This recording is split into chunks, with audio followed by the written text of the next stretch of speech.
নমস্কার বন্ধুরা, সন্দীপনের রান্নাঘরে স্বাগত। তো আজকে যে রেসিপিটা নিয়ে এসেছি সেটা হচ্ছে শাহী পনির। তো খেতে দুর্দান্ত হয়। তো দেখো কেমন করে বানালাম।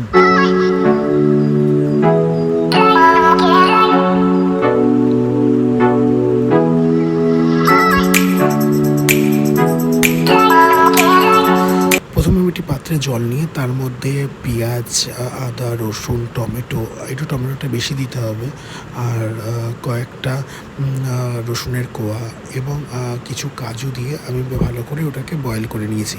এবং বয়েল হয়ে যাওয়ার পরে টমেটোর খোসাগুলোকে ছাড়িয়ে নিয়ে আমি সেটাকে কিছুক্ষণের জন্য ঠান্ডা হতে দিয়েছি, কারণ আমি এটাতে মিক্সিতে পেস্ট করব। তো নর্মালি ঠান্ডা না হলে মিক্সিতে পেস্ট করা সম্ভব নয়। তো ভালো করে দেখো মিক্সিতে আমি পেস্ট করে নিয়েছি।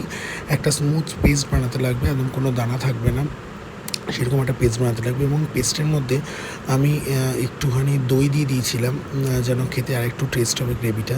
এরপরে আমি তার মধ্যে কাশ্মীরি রেড চিলি পাউডার এবং সামান্য একটু হলুদ গুঁড়ো দিয়ে আমি মিক্সিতে আরেকবার চালিয়ে নিয়েছি। তো গ্রেভিটা পুরন্ত একটা স্মুথ পেস্ট তৈরি হবে। এরপরে আমি পেস্টটাকে একটু ছেঁকে নিয়েছি ছাঁকনি দিয়ে, কেননা ভেতরে যে দানা যদি কিছু থাকে সেটা ছাঁকনির মধ্যে হয়ে যাবে। তারপরে আমি একটা কড়াইতে তেল আর একটুখানি পরিমাণ বাটার নিয়ে আমি যে পেস্টটা বানিয়ে রেখেছিলাম সেই পেস্টটা আমি তার মধ্যে দিয়ে দিয়েছি। মাঝে আমি একটু গরম মশলা ফোড়ন দিয়েছিলাম, একটা এলাচ আর দারচিনি, বেশি কিছু দিইনি। এরপরে আমি যে পেস্টটা ছানি দিয়ে ছেনে রেখেছিলাম সেই পেস্টটা দিয়ে দিয়েছি এবং পেস্টটা আস্তে ধীরে এবার একটুখানি বয়েল হতে দেবো। মাঝে আমি তার মধ্যে লবণ আর একটুখানি চিনি দিয়ে দিয়েছিলাম, তাতে টেস্টটা ব্যালেন্স থাকে। এবং সেটা জাল হতে হতে আমি আরেকটা পাত্রে অল্প একটু বাটার নিয়ে আমি কাশ্মীরি রেড চিলি পাউডার আর লবণ দিয়ে পনিরটাকে ম্যারিনেট করে রেখেছিলাম। এবার হালকা একটুখানি ফ্রাই করে নেব। পনিরটাকে বেশি ফ্রাই করব না, হালকা ফ্রাই করব, যেন বেশি ফ্রাই করলে আমার মনে হয় পনির না কেমনটা শক্ত হয়ে যায়। এরপর দেখো সুন্দর চলে এসছে, উবাল চলে এসছে বা এটার মধ্যে। আর তার মধ্যে আমি আর একটুখানি বাটার দিয়ে আমি ভালো করে আবার গ্রেভিটাকে নাড়িয়ে আমি এবার যে পনিরগুলো ভেজে রেখেছিলাম সেই পনিরগুলো দিয়ে দেবো।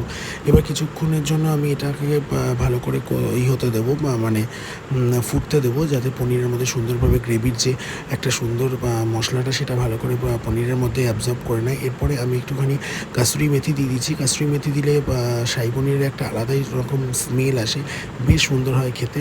তো দেখো সুন্দরভাবে এবার পনিরটা ফুটে গেছে। এবার কিছুক্ষণ আমি রেখে দেখো উপরে যখন তেল ভেসে উঠেছে আমি সেটাকে নামিয়ে দিয়েছি। এরপরে আমি একটুখানি গার্নিশিংয়ের জন্য কাশ্মীরি রেড চিলি পাউডার ঘিয়ের মধ্যে আমি একটুখানি নাড়িয়ে সেটাকে উপর থেকে দিয়ে দিয়েছি। দেখতে খুব সুন্দর হয়েছে আর খেতেও খুব সুন্দর হয়েছে। নমস্কার বন্ধুরা, পাশে থেকো, সাথে থেকো এইভাবে।